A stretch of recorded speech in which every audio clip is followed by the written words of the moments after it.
who's actually going to get the most out of a $9,000+ laptop, and who would be better off putting that money toward a desktop or a more portable machine. If you're sitting on the fence about the Dell Precision 7760, wondering whether the headline-grabbing specs translate into real-world productivity, you're not alone. Link is in the description if you want to check the product details on Amazon. Let's break down what this beast really brings to the table, where it shines, and where it might leave you wishing you'd spent less. First off, the biggest question people have is whether all that RAM and storage actually matter for day-to-day work. The 7760 ships with a staggering 128 GB of DDR4 memory and a combined 5 TB of SSD storage. In theory, that's enough to keep dozens of heavy applications open without a hiccup, and you can store massive 4K video libraries or high-resolution CAD files locally without worrying about external drives. If you're a VFX artist who needs to render frames while editing, a structural engineer running multiple simulation packages, or a data scientist juggling large datasets, that memory pool can shave minutes off load times that add up over weeks of work. In those niche scenarios, the value is clear: you're buying time back into your schedule, and at that level time really is money. But that same amount of memory is overkill for most creators. If you're a freelance photographer editing raw files in Lightroom, or a game developer who mainly uses Unity or Unreal with moderate scene complexity, 32 GB or even 64 GB is usually sufficient. In those cases, you're paying a premium for capacity you'll never fully use. The same logic applies to the storage. 2 SSDs adding up to 5 TB sound like a dream, yet a lot of professionals already rely on cloud-based archives or external NAS units for long-term storage. The internal drives are fast, but you'll probably find yourself offloading projects anyway, which means you're paying for space you rarely touch. Now let's talk about the graphics card. The RTX A5000 is a workstation-grade GPU, tuned for CAD, scientific visualization, and professional rendering pipelines. It supports certified drivers for software like AutoCAD, SolidWorks, and Maya, which can be a make-or-break factor for studios that require that certification.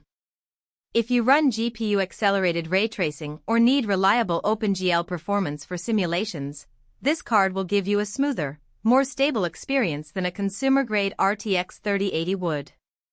On the flip side, if you're a gamer looking for the highest frame rates in the latest titles, you'll find the A5000's driver stack isn't optimized for gaming, and you'll probably get better performance per dollar from a laptop that actually markets itself as a gaming machine.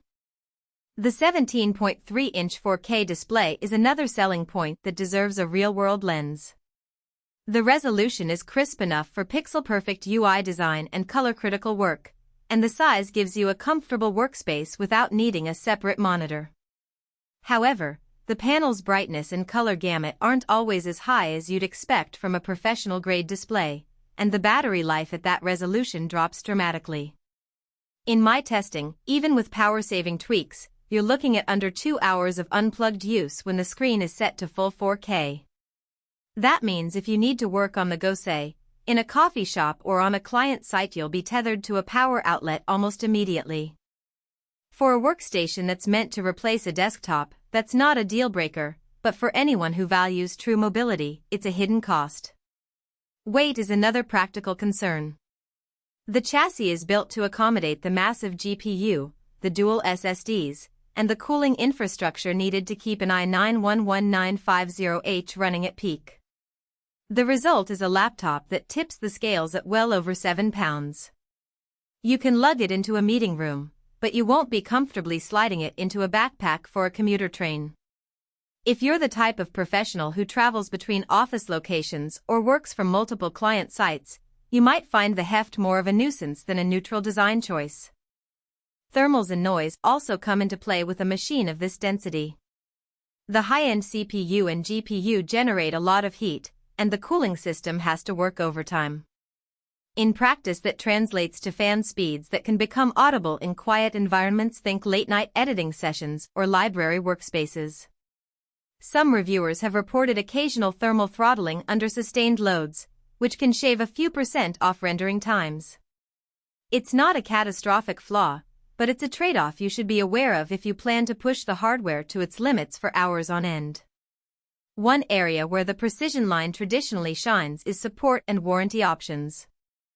Dell offers Pro Support with on-site service for workstations, which can be a lifesaver if a component fails during a critical project deadline. However, those premium services come with an additional cost, and you have to factor that into the overall price tag. If you're buying this laptop through a corporate procurement channel that already includes service contracts, the added peace of mind might be